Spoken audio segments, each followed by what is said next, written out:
दर्शकों, नया मासिक शुरू होने जा रहा है फरवरी, और फरवरी में जो भी ग्रह गोचर की स्थिति बन रही है या ग्रह गोचर अपनी गति चलाएंगे या जिस राशि में प्रवेश करेंगे उसी के आधार पर हम फलादेश तैयार करते हैं।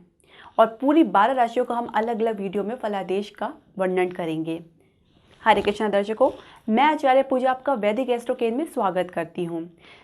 मासिक राशि फलादेश में हम सबसे पहले शुरुआत करेंगे मेष राशि की।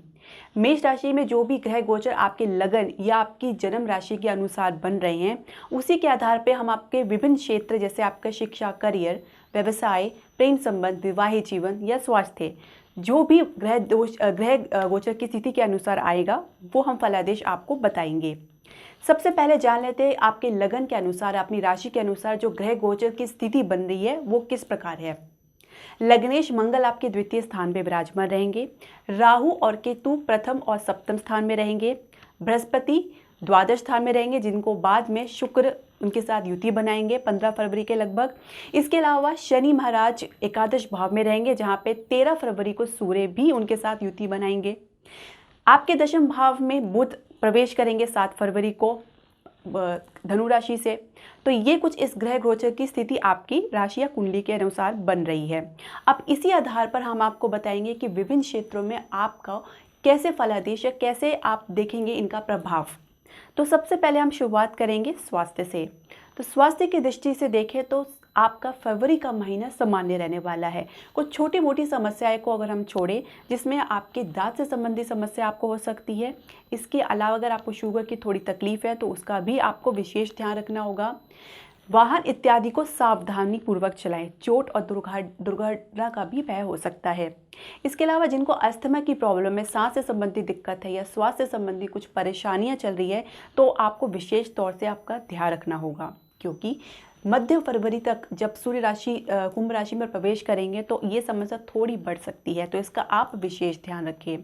इसके अलावा त्वचा से संबंधी समस्या, कुछ एलर्जी आपको हो सकती है। कुल मिलाकर देखा जाए तो स्वास्थ्य संबंधी समस्याएं आपको छोटी मोटी अगर छोड़ें तो ये महीना, फरवरी का पूरा महीना आपकी सेहत के लिए सामान्य रहने वाला है। लेकिन आपको लापरवाही बिल्कुल भी नहीं करनी, अपने खान पान का विशेष ध्यान रखना है, ठंड से बचाव करना है।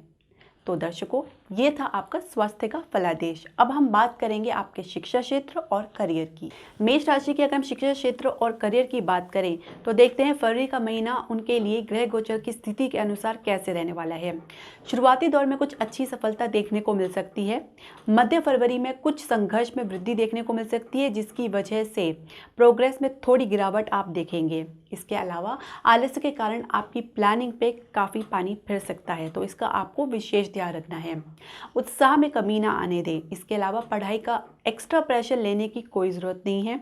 अगर आप प्लानिंग से सकारात्मक होकर चलेंगे तो आप निश्चित सफलता प्राप्त कर लेंगे। इसके अलावा अगर आपको फोकस में कमी आ रही है तो इसके लिए आप ओम शब्द में ध्यान कर सकते हैं या मेडिटेशन कर सकते हैं। इससे आपको काफ़ी लाभ प्राप्त होगा। अब हम बात करेंगे कार्य क्षेत्र की। कार्य क्षेत्र में धन संबंधित संघर्ष आपको देखने को मिल सकता है, लेकिन फायदा भी दे रहा है। इसके अलावा अधिकारी से कुछ सपोर्ट आपको देखने को मिल सकता है, लेकिन आपकी लापरवाही उनको आपके खिलाफ कर सकती है, तो इसका आपको विशेष ध्यान रखना होगा। शुरुआती महीने में नौकरी में तरक्की या इंक्रीमेंट के काफ़ी ऐसे अच्छे चांसेस बन रहे हैं, लेकिन संघर्ष उसके लिए बहुत करना पड़ेगा, यानी काफ़ी भागदौड़ आपको करनी पड़ सकती है। नई नौकरी का अवसर तो आपको ज़रूर मिलेगा, लेकिन सैलरी के मामले में आपको कॉम्प्रोमाइज़ करना पड़ सकता है। तो ये आपके कार्य क्षेत्र का है, लेकिन कार्य क्षेत्र में आपका उत्साह बना रहेगा। इसके अलावा वर्क लोड भी आप देखने को पाएंगे इस पूरे महीने, लेकिन आपको सकारात्मक रहने की आवश्यकता है, क्योंकि तभी आप अपने वर्क प्रेशर को हैंडल कर पाएंगे। अब हम बात करेंगे व्यवसाय के लिए मेष राशि वालों के लिए फरवरी का महीना कैसे रहने वाला है। हम व्यवसाय की बात करें तो मेष राशि वालों को काफ़ी पेशेंस या धीरज से काम लेना होगा। लाभ के लिए थोड़ा लंबा इंतजार करना पड़ सकता है और संघर्ष भी बना हुआ है। जो विदेश में अपना बिजनेस को या व्यवसाय को फैलाना चाहते हैं, उनको मध्य फरवरी के बाद सफलता मिलने की पूरी संभावना है, पूरी उम्मीद है। इसके अलावा पार्टनर या साझेदार के साथ वाद विवाद से बचें। छोटी सी गलतफहमी आपका बहुत बड़ा नुकसान कर सकती है, इसलिए इसको नज़रअंदाज करें। इसके अलावा शेयर मार्केट में अभी निवेश का मौका नहीं है, उसके लिए आपको थोड़ा इंतज़ार करना पड़ सकता है। कुल मिला के आपके व्यवसाय के लिए फरवरी का महीना सामान्य ही रहने वाला है, सामान्य से कुछ कम ही रहने वाला है, इसलिए जो भी इन्वेस्टमेंट करें सोच समझ के करें। अब दर्शकों हम बात करेंगे मेष राशि वालों के लिए, उनके प्रेम संबंध के लिए यानी उनके लव रिलेशनशिप के लिए फरवरी का महीना कैसे रहने वाला है। आपकी वाणी में अगर आपने कंट्रोल बना के रखा तो आप अपने रिश्तों को काफ़ी हद तक बचा पाएंगे। इसके अलावा मध्य फरवरी के बाद रिश्तों में तनाव या वाद विवाद देखने को पा सकते हैं। अगर आपका रिश्ता मजबूत होगा तो आप उसको आगे तक ले जाएंगे, लेकिन उसका आधार अगर कमज़ोर हुआ तो कुछ भी ऐसा सीक्रेट ओपन हो सकता है, कुछ ऐसे भेद खुल सकते हैं जिसकी वजह से उसका टूटना निश्चित है। इसके अलावा पुराने रिश्तों में पुरानी कड़वाहट को लेकर बिल्कुल ना ही हो सके तो उसको भूल जाएं, अगर आप चाहते हैं कि इसी रिश्ते को आप आगे लेके जाएं। विवाह के लिए अगर आप प्रयास कर रहे हैं तो इसके लिए आपको शुरुआती दौर में यानी महीने के शुरुआती दौर में आपको अच्छी खासी सफलता देखने को मिल सकती है, साथ ही आपको परिवार का सपोर्ट भी मिलेगा। लेकिन मध्य फरवरी के बाद शुक्र के राशि परिवर्तन के साथ थोड़ी दिक्कत देखने को मिल सकती है, लेकिन सही मायने में आपको जो असली सफलता है आपको अक्टूबर के अंत तक ही मिल पाएगी, क्योंकि जब राहु केतु अपना राशि परिवर्तन करेंगे तब आप देखेंगे कि स्थिति में काफ़ी सुधार हो रहा है। आपके मन में जो नीरसता बनी हुई है किसी भी रिलेशनशिप के प्रति, आपके मन में जो एक अलगाव का जो स्थिति बनी हुई है उसमें भी काफ़ी कमी आएगी। दर्शकों, ये सब ग्रह गोचर के असर की वजह से होता है। अब हम समझेंगे कि विवाहित दंपतियों के लिए या उनके विवाहित जीवन के लिए फरवरी का महीना कैसे रहने वाला है। दर्शकों, विवाहित दंपति की बात करें यानी कि आपके विवाहित जीवन के लिए फरवरी का महीना कैसे रहने वाला है, तो हम बता दें कि राहु केतु आपके जीवन में थोड़ा ग्रहण लगाकर बैठे हुए हैं काफ़ी समय से।